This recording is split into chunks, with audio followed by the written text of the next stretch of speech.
നമ്മുടെ പാവയ്ക്കത്തോട്ടത്തിൽ കുറേ പാവയ്ക്ക ഉണ്ടായിട്ടുണ്ട്. കണ്ടില്ലേ? കാണാൻ തന്നെ നല്ല ഭംഗിയുണ്ടല്ലേ? പാകമായ കുറേ പാവയ്ക്ക ഉണ്ട് കേട്ടോ. അതൊക്കെ നമുക്കിന്ന് പറിച്ചെടുക്കാം. പച്ചയ്ക്ക് തന്നെ പറിച്ച് കഴിക്കാൻ തോന്നും കേട്ടോ. അത്രയ്ക്കും ഫ്രഷ് സാധനമാണ്. വേറെയും കുറച്ച് പച്ചക്കറികളൊക്കെ ഉണ്ട് കേട്ടോ. അതൊക്കെ പിന്നെ കാണിക്കാവേ. ഇത് ഓമനാമ്മയാണേ. ഓമനാമ്മ പാവയ്ക്ക പൊട്ടിക്കാൻ പോവാം കേട്ടോ. ഇതിന് വളമായിട്ട് നമ്മൾ ചാണകവും ആട്ടിൻമൂത്രവും എല്ലുപൊടിയും പിന്നെ വേപ്പിൻ പിണ്ണാക്കൊക്കെ ഇട്ട് കൊടുക്കും കേട്ടോ. പിന്നെ കായ്ച്ച പിടിക്കാതിരിക്കാൻ വെളുത്തുള്ളി കഷായം ഇടയ്ക്കിടയ്ക്ക് നമ്മൾ അങ്ങനെ സ്പ്രേ ചെയ്യാറുണ്ട്. ചേട്ടായി കേട്ടോ ഇതിന് പന്തലിടുന്നതും കവറിടുന്നതും ഒക്കെ. ഇത്രയും പാവയ്ക്ക കിട്ടിയപ്പോൾ ഓമനമ്മയുടെ സന്തോഷം നോക്കിക്കേ.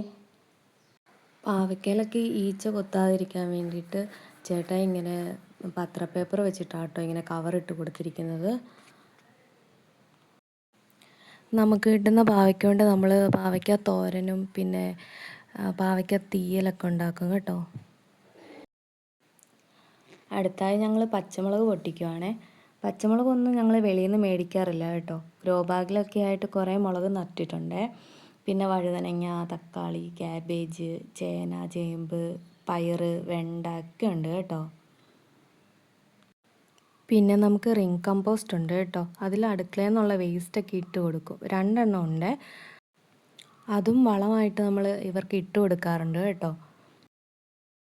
മിക്കവാറും നമ്മുടെ അടുക്കളയിലേക്കുള്ള പച്ചക്കറികളെല്ലാം തന്നെ നമുക്ക് പറമ്പിൽ നിന്ന് കിട്ടുവേ. ചേട്ടായിക്കും ഓമനാമയ്ക്കും എനിക്കുമൊക്കെ ഇങ്ങനെയുള്ള കാര്യങ്ങളൊക്കെ ചെയ്യാൻ ഒത്തിരി ഇഷ്ടമാണ് കേട്ടോ.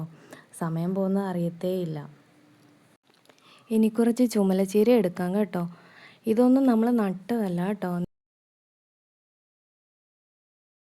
കറിയായത് തൊടിയിൽ നമ്മൾ നനച്ച് വെട്ടിപ്പിടിപ്പിച്ചതൊന്നും അല്ല. ഇത് നമ്മൾ കഴിഞ്ഞ വർഷത്തെ വിത്ത് കിടന്നത് പാവലിട്ട് നനച്ചപ്പോൾ മുളച്ച് വന്നതാണ്. അപ്പോൾ അങ്ങനെ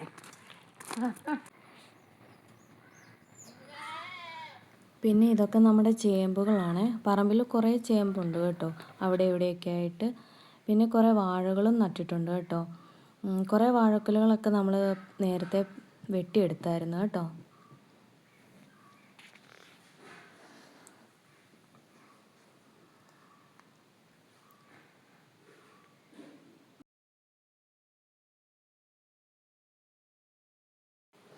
പറമ്പിൽ നിന്ന് കിട്ടുന്ന പച്ചക്കറികളൊക്കെ നമ്മൾ റിലേറ്റീവ്സിൻ്റെ വീട്ടിലും കൊടുക്കാറുണ്ട് കേട്ടോ. ഇതുപോലുള്ള വീഡിയോസുമായിട്ട് ഇനിയും വരാം കേട്ടോ. അതുവരെ എല്ലാവർക്കും ബൈ ബൈ.